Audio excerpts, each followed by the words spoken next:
Coming up, Fluent Form 5. And there are really a couple of features that I want to show you, and I think they are really nice. So let's see what I can show you. So the first thing that I want to show you is the share link.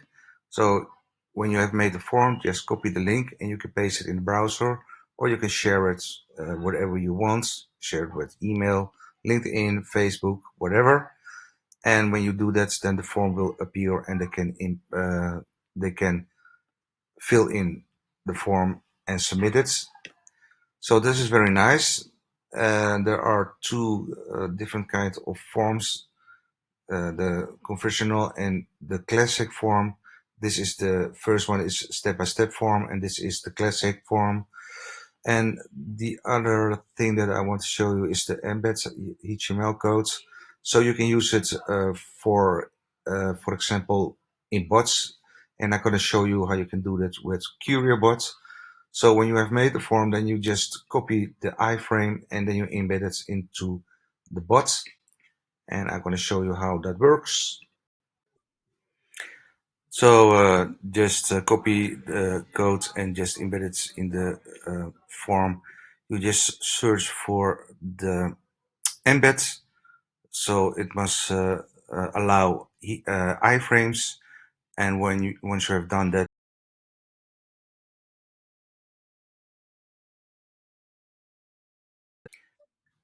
so it's a very simple bot, of course. And when we hit the button to start, then you can see here the form. Now this is the step-by-step form. Of course, you can also choose for the classic form, but it works, and you can put in the telephone number in this case, and then press OK, and then you can go on to fill in the form. So yeah, it's very nice. So you can also use it for front-end submissions. Now I don't know if you have to use passwords, because WordPress doesn't allow, for example, future image without the passwords, but maybe it works. I'm gonna try it out. So just subscribe if you don't already did, because I have made also a lot of tutorials about front-end submissions in Fluent Form. So imagine that you have a customer who wants to upload a product, because you can also use it for the front-end submission for products. Then the customer only has to push the button to open the bot, and the bot going to explain what he has to do, or she, and then they fill in the details, and the product will be added on the website. Now I'm going to show you what's new for the products. So let's jump into the form and see what we can do with the products front-end submissions.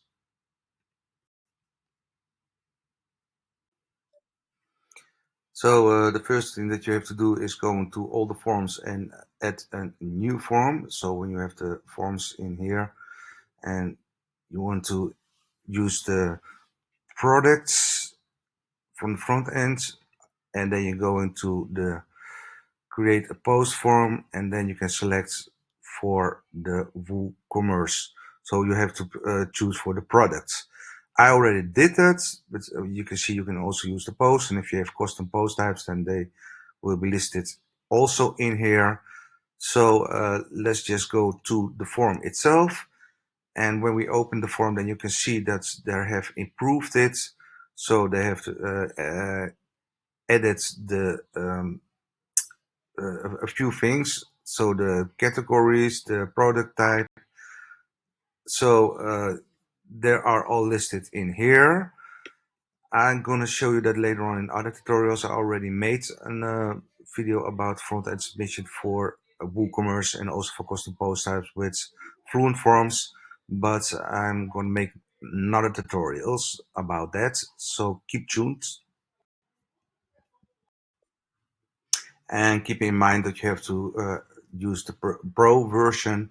So then you can go to the integrations, and you can use the user registration updates and the webhooks. But when you want to allow the front-end submission, then you have to use the post and the custom post type creation. Another thing that you can do is add a manager. So when you are hitting the button, then you can choose what their permissions are, and you can also use all the permissions.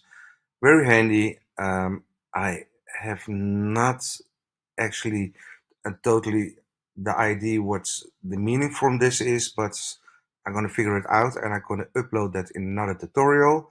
But it looks very nice. So let's try that out in another tutorial. And let's go on. So there is another geo provider, and this is actually the same as the previous plugin, but disable IP. So the IP will not store in your database.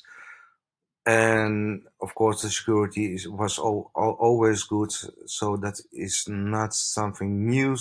The classic edit button, and yeah, well, the email summary. There was something about the email summary. I don't remember what it was.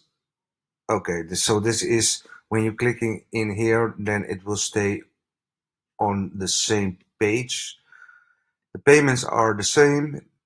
They have added one more payment provider. So let's see the payment methods. Yeah, this is the test payments. I didn't see that on the previous plugin. Maybe it was, but I can't remember it. And they have added another provider.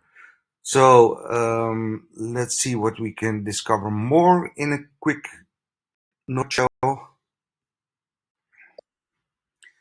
So this is the submission page, and you can filter it out. So when you go into the filters, then you can um, filter out all the submissions for today, yesterday, last week, and you can also pick up a date.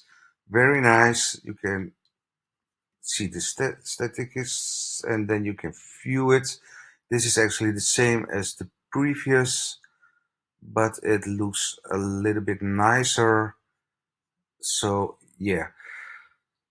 So this is a quick view, and there is a lot more to discover, but just consider to subscribe if you already did it.